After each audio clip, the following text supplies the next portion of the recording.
Assalamualaikum warahmatullahi wabarakatuh. Di sini kami dari kelompok 6 akan menjelaskan tentang Total Quality Leadership. Langsung saja di sini saya akan menjelaskan tentang Total Quality Leadership. Sebelumnya, saya akan menjelaskan tentang pengertian manajemen dan kualitas. Nah, apa itu manajemen? Manajemen adalah suatu proses pengarahan dan memberi fasilitas kepada orang-orang yang telah diorganisir dalam kelompok-kelompok untuk mencapai tujuan yang diharapkan.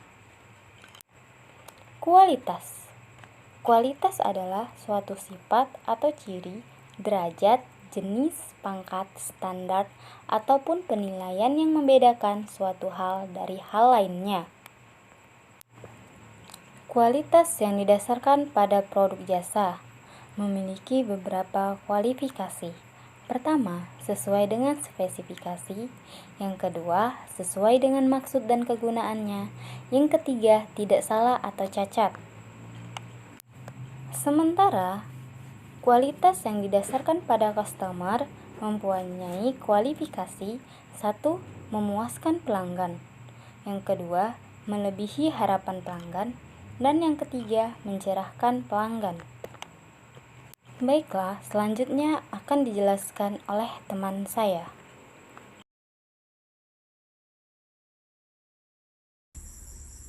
Karakteristik Total Quality Management.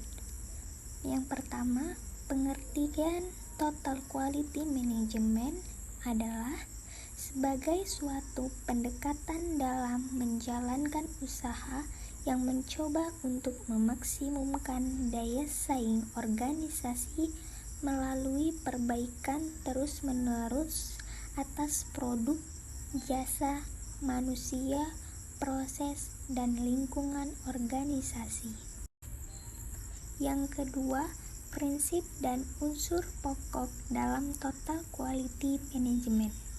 Terdapat 4 prinsip Total Quality Management, yaitu yang pertama, kepuasan pelanggan. Kepuasan pelanggan harus dipenuhi dalam segala aspek, termasuk harga, keamanan, dan ketepatan waktu. Yang kedua, respek terhadap setiap orang. Setiap karyawan dipandang sebagai sumber daya organisasi yang paling bernilai.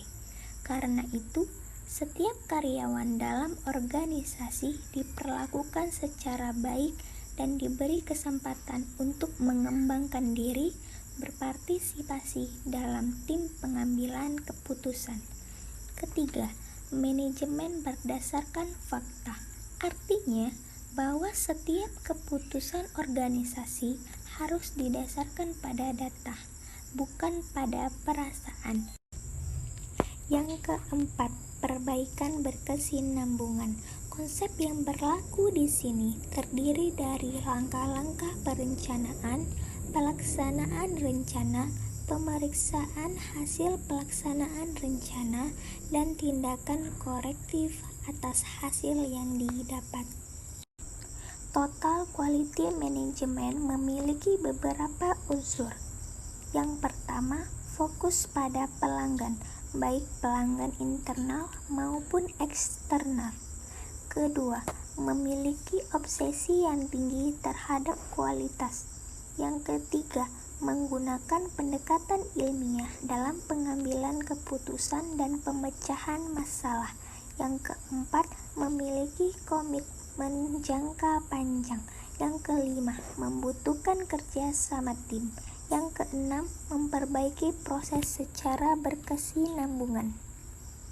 Yang ketujuh, menyelenggarakan pendidikan dan pelatihan. Yang ke-8, kebebasan yang terkendali. Ke-9, kesatuan tujuan. Serta yang ke-10, adanya keterlibatan dan pemberdayaan karyawan. Menerapkan peralatan dan teknik berkualitas melalui pengembangan kelompok secara efektif. 13. Ada mengevaluasi program secara reguler. Ke-14, mendesain sistem kualitas dalam pendidikan. Ini terbagi menjadi beberapa elemen, Yang pertama itu ada pengembangan institusi atau rencana strategis. Yang kedua ada kebijakan kualitas. Yang ketiga ada tanggung jawab manajemen. Keempat ada pengorganisasian kualitas. Yang kelima ada pemasaran dan publisitas. Yang keenam itu ada penyelidikan dan pendaftaran. Yang ketujuh ada pelahiran kurikulum. Kedelapan itu ada bimbingan dan konseling. Kesembilan itu ada manajemen pembelajaran. Ke-10 ada desain kurikulum. Ke-11 ada staffing, training, dan pengembangan. 12 ada monitoring dan evaluasi. 12 itu ada perancangan administrasi. 13 itu ada perencanaan administrasi. Kemudian yang terakhir itu ada review organisasi. Total quality management di dalam pendidikan. Di antaranya 1. Kepemimpinan dan komitmen terhadap kualitas. 2. Menyenangkan customer. 3. Menunjuk fasilitator berkualitas. 4. Membentuk kelompok pengarah yang berkualitas. 5. Mengangkat koordinator yang berkualitas. 6. Mengadakan seminar manajemen senior. 7. Menganalisa dan mendiagnosis situasi terkini. 8. Menggunakan model di tempat lain yang telah berkembang. 9. Menempatkan konsultan eksternal. Dan 10. Memulai training staff tentang kualitas.